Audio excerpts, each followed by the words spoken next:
This is the Tom Bigby Tales, and I'm Shannon Evans, your host. Tonight's episode is called Arts and Antiques, the event analysis. Let's get started. Now that the Art and Antique Show is officially over, despite every light still being on in the building 3 days later, we can evaluate this event. I'd like to start with the vendors. CVB CEO Carpenter bragged in the dispatch that there were 14 vendors at the show. While that might be true technically, the breakdown of types of vendors is telling. As far as was evident from the vendor signs in the front room wall, there was the clock guy's 4 to 5 clocks. In the next two rooms, there were 2 jewelry vendors with lovely art, but not antiques, mostly were newer pieces, and 2 antique-ish vendors who had mostly decorative antique or vintage lamps, vases, and other small items. There were a few small tables and stools in their displays as well. These were all crammed in the back 2 rooms. A lovely man who was in the back of the hall, tucked under the staircase by the ladies' loo, had gorgeous Persian carpets, but no room to open them fully to show their magnificence. I'm not sure why he and those carpets were not in the empty front room after Jim Del Prince's floral demonstration had ended. The rest of the first floor was filled with mostly modern or folk art from primarily local or area artists. The bulk of the show was a lot of mediocre art with a few good surprises scattered in. All in all, disappointing. It felt tired, last minute, and really uninspiring. The building itself looked tired too, inside, despite the outrageous amount of money the CVB director threw at it, trying to get it ready for opening in the 10 short days she had once she announced the change of venue.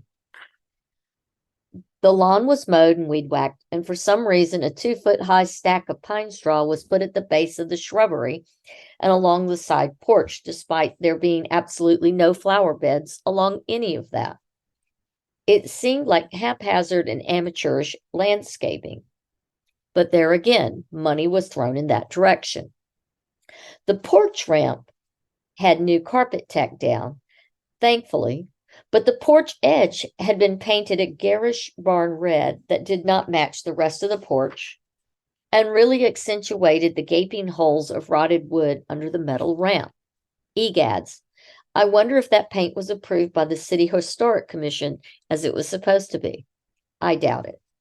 On the front porch were 2 tall, round, white, cloth-covered tables with no apparent purpose on an indoor faux Oriental carpet because, well, everyone has indoor Oriental carpets on their Victorian porches.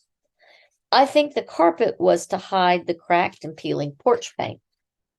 And the tables were to block visitors from seeing the porch repairs that are fresh and unpainted, and to keep people from seeing the rotting, leaking ceiling and the warped and peeling ceiling fan back there as well as the soft wood in the part of the porch under the circular porch front. And if you really wanted to peek over there, 2 buff guys in coats marked security would deter you. Opening night was interesting, but confirmed that the work all week was all Band-Aids. There are holes in the walls from previous wall fixtures or paintings. The wallpaper was ripped and gouged and water damaged, and the ceiling tiles were old asbestos and stained in many places. The windows and the ledges were filthy, and dust motes floated under the lights as the 30 to 40 folks in attendance at the opening stirred up the carpet dust underfoot. The cocktail spread for the opening was okay, but nothing spectacular. I expected cocktail shrimp at least, since Carpenter sticks it in every CVB and Foundation ad that goes out. I'm not sure where the $6K budgeted for catering went. The cheese, grapes, and strawberries were all Cisco or Kroger quality, and the wine and Prosecco were cheap and tasteless. I've sampled better box wine. It was definitely interesting to watch a seasoned Tourism Bureau director make social faux pas after social faux pas in both the setting, dirty and cramped, and the hostessing. Absolutely abysmal in protocols, including having her star morning presenter placed in such a way that his presentation was in front of two east-facing morning windows so that no one could see for the glare and the sunspots the demonstrations that he was conducting, and cramming her vendors into two small rooms. How embarrassing. One would think after 12 plus years of hosting events, the director would have a better feel for the necessary space for such things. It would stand to reason that a seasoned professional like Carpenter would expect a post-event evaluation to reflect on the event in order to improve future similar events. I wonder if the board and directors set any predefined objectives for this event. It's difficult to evaluate an event to determine if it achieved its intended purpose if you don't have predefined objectives for things like audience engagement, increased tourism, etc. After this event, was any feedback from attendees collected?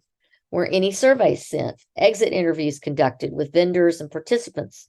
Is there any social media analysis? Because we know there was no social media by the CVB prior to or during the event. There was no social buzz. Will a budget analysis be conducted by the board?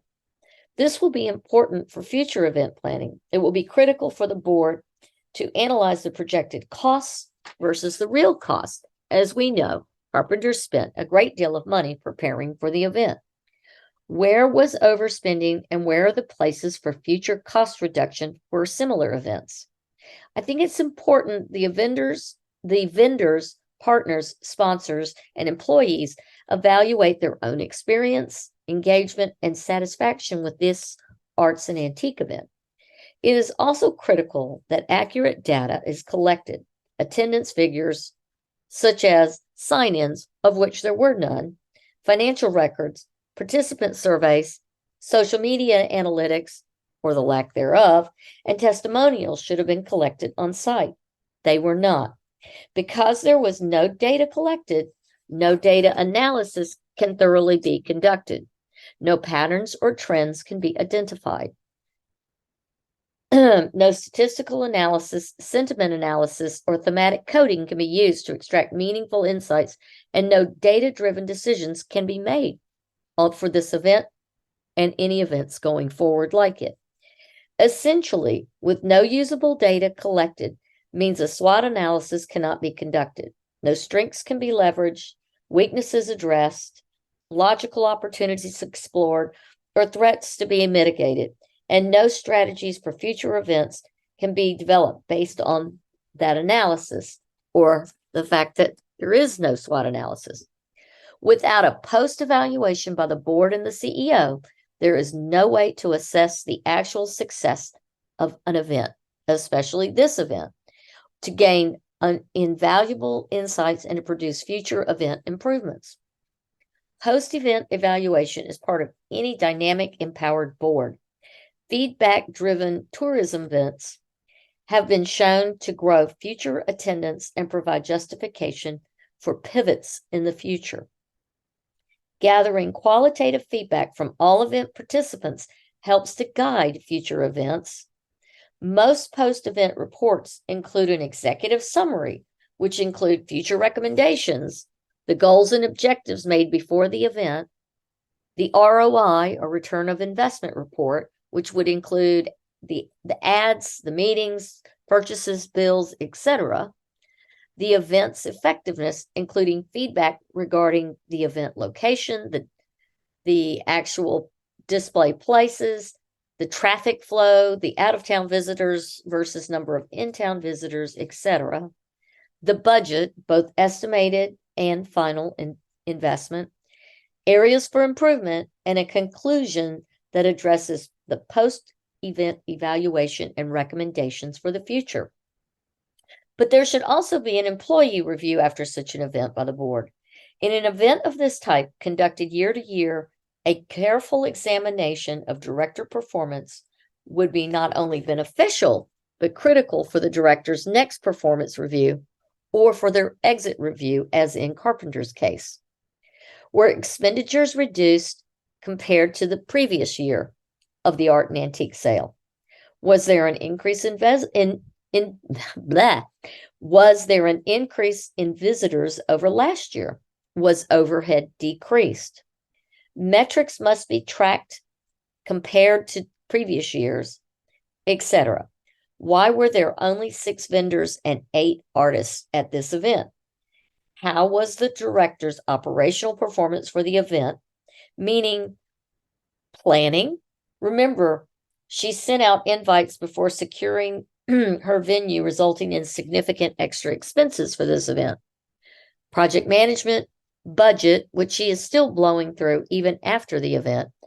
Marketing, which there was really none beyond the invitation, plural, and the single ad in the dispatch. There was nothing on social media, etc. While the director might make a great room mother and superb decorator, she is clearly not a great event planner. She has had 12 plus years at the helm of this event, as well as all the institutional knowledge and a massive marketing budget to make this event hugely successful and should be generating tourism revenue. Yet this event does not. She has clearly done this particular event and job so long that she is complacent, and the event is now not only tired and the venue was dirty, it was devoid of anything new, interesting, or innovative. Like every other event the director has done this year, it was an overpriced, disappointing, self-serving dud. Thank you. I'm Shannon Evans, and this is the Tombigbee Tales.